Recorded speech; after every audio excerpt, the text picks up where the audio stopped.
G'day guys, we're here in China and we're with Geely with the Xingjiang 7. Now, if you can't pronounce that and maybe you can't order Chinese food all that well at a restaurant either, then don't worry because this global name is the Starship 7. Now, it's not confirmed for Australia yet, but I reckon it does look really nice and it could fit into the Australian market quite well. It has a range of approximately 1,430 kilometers. When everything goes to plan. Without that going to plan, you'd probably still be well north of 1,000, which is really good. But you have this beautiful LED daytime running light and LED headlight design. It wraps around the center here. In Australia, knowing our luck, we might lose out on this just because of the legislation on some things.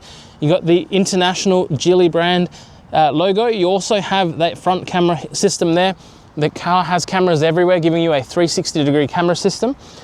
You have really good panel gaps. Everywhere the fit and finish on this car is actually exceptional. 18-inch alloy wheels, but chunky enough tires that your city rides and your country rides are going to be comfortable in it. Doors that open like doors with actual handles instead of experiments or trendy handles. Fantastic. And check out this interior when we get inside. Let's have a look. Moving through to the interior. How Hollywood does this feel? It looks absolutely nice. It feels so nice. It's a premium material, it's man-made, it's not leather.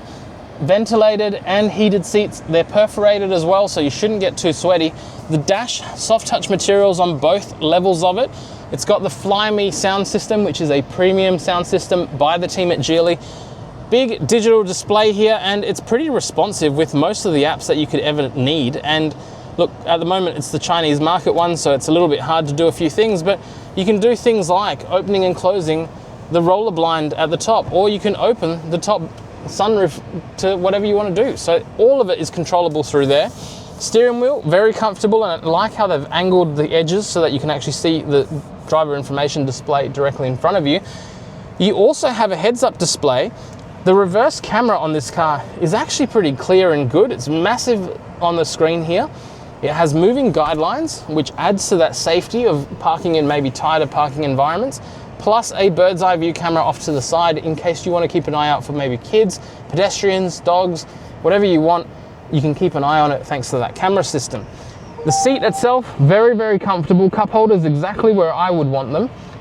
Wireless charging pad, which with a max of 50-watt wireless charging capacity, plus a fan for ventilation so that your device doesn't overheat, and a nice soft touch material used as an underlay just there.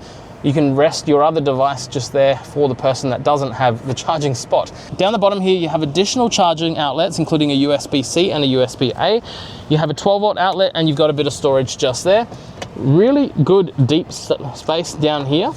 And massive panoramic roof at the top here that gives you plenty to look at and absolutely comfortable drives. It would be like looking up as a kid at this panorama of glass and steel giants encapsulating the surrounds as you drive around. Or on the countryside at night, you might even see some stars.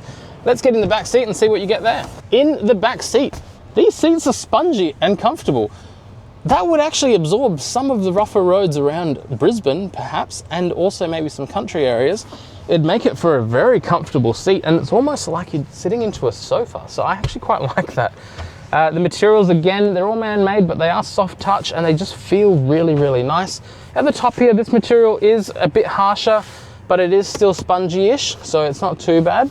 USB-C and USB-A outlet just here. A little bit of pocket storage just there for your device maybe, and some air conditioning vents that actually move with your hands rather than these electronic things that you have to move your hand on the actual digital display.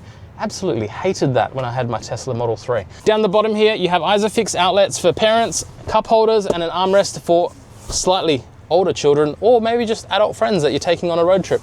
And once again, with the back seat, you do have the tether point just directly behind the seat there, so that you're not trying to work out where you're going to fit that child seat. Let's get in the back and see what space you have in the boot. At the back of this car, before we go into the boot, I just want to say it looks kind of like the EX5 in the design of the tail light. And I really like that because it's an understated premium type feel. It's not this really weird experiment type tail light. It's just a tail light, but with an added touch of refinement. Opening the tailgate up, it's electronic. Most things here in China seem to be electronic. And you have plenty of space just there. Plus, if you want to drop this down, you get a little bit of additional depth in case you need something a little bit more oversized. The only other thing I would say with this car, in the Chinese market, this is about 13,000 USD. So just under 20,000 Australian dollars, buys you one heck of a car and a lot of features. Would you want to see this in Australia? And could you see yourself driving a Geely? Let me know in the comment section.